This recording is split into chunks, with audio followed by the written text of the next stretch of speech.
जो राज्य पांडवों द्वारा संचालित है वो श्री कृष्ण के मित्र हैं, किंतु अनेक राज्य ऐसे हैं जो दिखावे में तो मित्र हैं किंतु भीतर से शत्रु हैं। और कौन से राज्य है वो? जैसे छेदी राज्य, वहां के राजा शिशुपाल का श्री कृष्ण ने वध किया था। अंग राज्य, वहां के राजा कर्ण को श्री कृष्ण ने अर्जुन द्वारा वध करवाया था। बाण चलाओ पार्थ। भूरिश्रवा को अधर्म से मारा गया था, इसलिए उसका राज्य बहालिक श्री कृष्ण से घृणा करता है।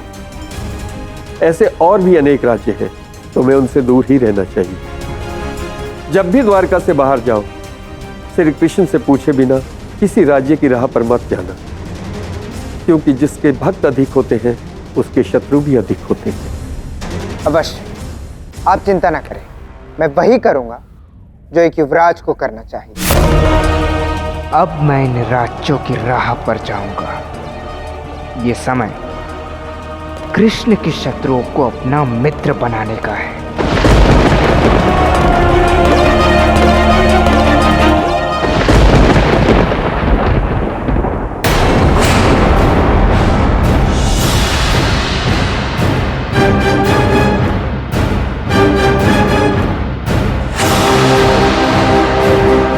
तुम यहाँ क्या कर रहे हो सा? पहले तो कभी आए नहीं तुम पंडित जी से मिलने। द्वारकाधीश का पुत्र हूं ताजश्री, उनके ही पद चिन्हों पर चलना है और इसीलिए द्वारका की सुरक्षा के लिए कुछ प्रश्नों के उत्तर जानने आवश्यक थे। बस यही ज्ञात करने आया था। यदि मेरे पद चिन्हों पर चलना था साम, तो मुझसे भी तो प्रश्न पूछ सकते थे। व्यक्ति वैसा नहीं होता जो स्वयं अपने विषय में कहता है, व्यक्ति वो होता है जो समाज उसके विषय में कहता है। आपकी अनेक बातें धीरे धीरे ज्ञात हो रही है पिताश्री, और उन पर विश्वास भी हो रहा है। कदाचित बालपन में ही ज्ञात हो जाता, परंतु आप मुझ पर विश्वास रखें। अब से आपको मुझसे कोई समस्या नहीं होगी। ये तो बहुत अच्छी बात है साम। हाँ साम, ये तुम बहुत उचित कर रहे हो। बस जो भी करना निर्मल मन और उचित उद्देश्य से करना सांब। आशा है तुम यही कर रहे हो। अरे, अभी कुछ क्षण पूर्व तो श्री राधा ने मुझे ये बात कही थी। कितना सबल संबंध है आप दोनों का, आज पता चल गया। आ गया।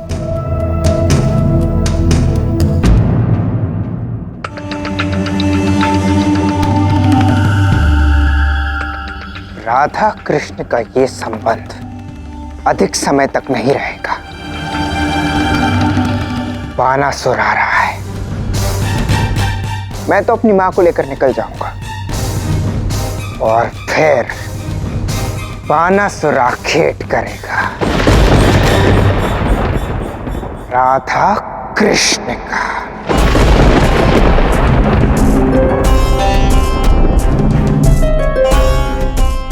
प्रणाम महापंडित जी। श्री कृष्ण, यहाँ कैसे आना हुआ? बानासुर द्वारका पर आक्रमण करने वाला है। ऐसे में सबकी इच्छा यही है कि शिव हमारे सहायक बने, हमारी रक्षा करें, और इसलिए द्वारका में शिव की एक बहुत बड़ी पूजा का आयोजन करना है, और इसी संदर्भ में आपसे विनती के लिए आए थे। मुझे विश्वास है शिव हमारे सहायक होंगे। इस बार तो इस बात पर संदेह है कि शिव हमारा साथ देंगे या नहीं। सबकी यही इच्छा है महापंडित जी। कृष्ण ऐसा क्यों कर रहे हैं महादेव? क्योंकि वो जानते हैं गौरी कि हम दोनों के लिए एक बहुत बड़ी समस्या खड़ी होने वाली है।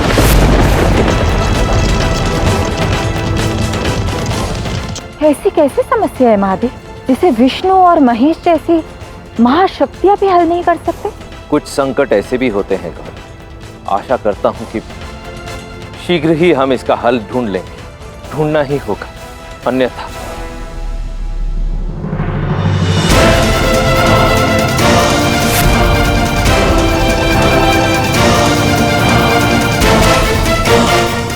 हर हर महादेव। जय श्री नारायण।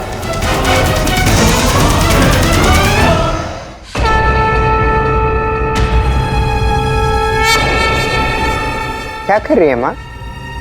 बानासुर आ रहा है, तुम्हारे पिताश्री की सुरक्षा के लिए प्रार्थना कर रही हूँ। बचपन से देखता आ रहा हूँ माँ, आप पिताश्री से कितना प्रेम करती, परंतु उन्हें तो चिंता केवल राधा की है। मैं तो यहाँ आपको एक शुभ समाचार देने आया था। मुझे हमारे मित्र राज पांचाल की राजकुमारी भा गई है। क्या? सच? अर्थात मुझे मेरी वधू शीघ्र ही मिलने वाली है। हाँ माँ, परंतु उसके लिए स्वयंवर जीतना होगा, और मैं चाहता हूं कि आप भी मेरे साथ चलें। साम, मैं भी चाहती हूँ कि मैं तुम्हारे साथ चलूं, किंतु युद्ध की विभिक्षा सर पे है और मैं इस समय श्री कृष्ण को इस तरह अकेले छोड़ के नहीं आ सकती। उनकी चिंता करने के लिए और लोग हैं यहाँ, अन्य रानियां, अनेक पुत्र, ताश्री और सबसे अधिक वो राधा। यदि आप चली भी जाएंगी तो कृष्ण को ना तो कोई अंतर पड़ेगा और ना ही वो आपको स्मरण करेंगे। साम पुत्र, ऐसा नहीं है। क्या है, मैं सब जानता हूँ माँ। कृष्ण को आपकी कोई आवश्यकता नहीं है, किंतु मुझे आपकी आवश्यकता है माँ। मैं चाहता हूँ कि आप वहाँ मेरे साथ रहें। आप ही के सामने स्वयंवर जीतूंगा और आप ही के सामने आपकी पुत्र वधू लेकर आऊंगा। मैं भी चाहती हूँ कि तुम मेरी आंखों के समक्ष जीतो, किंतु श्री कृष्ण से बिना पूछे मैं इस तरह नहीं जा सकती। मैंने कहा ना माँ, उन्हें कोई अंतर नहीं पड़ेगा।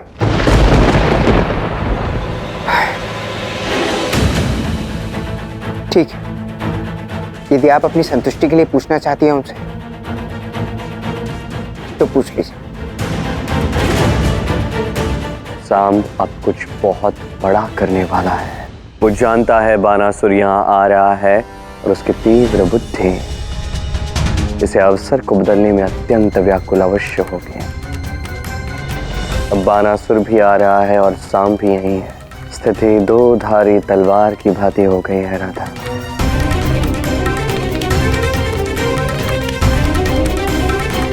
श्री कृष्ण, जानती हूँ युद्ध का समय है, किंतु आपसे कुछ मांगना चाहती हूँ।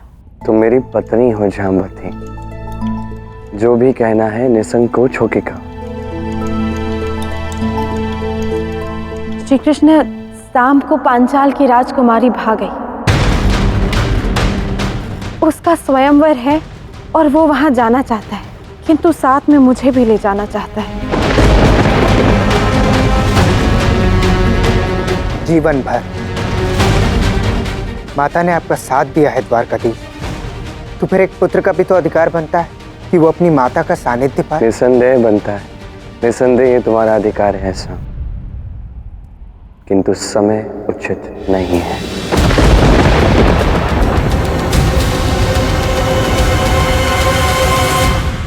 कृष्ण, स्वयंवर तो बार बार होगा नहीं ना, शाम को जाने दो, यही अच्छा होगा। वो दूर सुरक्षित रहेगा। ये तुम क्या कह रही हो राधा? वही जो सत्य है। मैं जानता था कि आप मेरी बात माने ना माने, किंतु श्री राधा मेरी बात अवश्य समझ जाएंगी।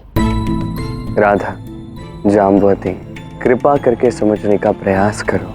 ये युद्ध का समय है और इस समय ना विवाह उचित है, ना शाम का यहाँ से बाहर जाना। किंतु कृष्ण, यहाँ तो बात प्रेम की है ना। कदाचित शाम पंचाल कुमारी से प्रेम करता हो, और वैसे भी संसार में भला ऐसा कौन है जो तुम्हारे और दाऊ के सामने टिक सके। फिर तो शाम द्वारका के लिए वधू ही लाने जा रहा है ना। प्रतीत होता है कि इस बार श्री कृष्ण राधा की बात भी नहीं मानेंगे। शाम ठीक ही तो कह रहा है, मान जाइए ना। हाँ कृष्ण, मान जाओ ना।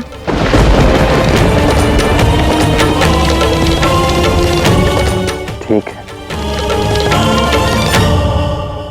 जैसी माता और पुत्र की इच्छा।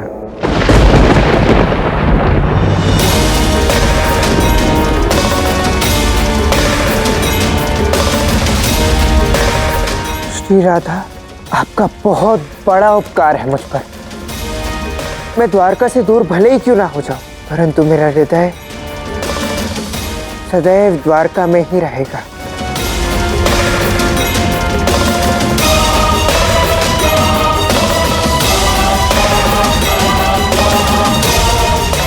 मेरा हृदय द्वारका में है, पर अब द्वारका भी मेरी होगी, क्योंकि बानासुर और कृष्ण के पश्चात सबका अंत होगा और फिर मेरे राज्य का आरंभ।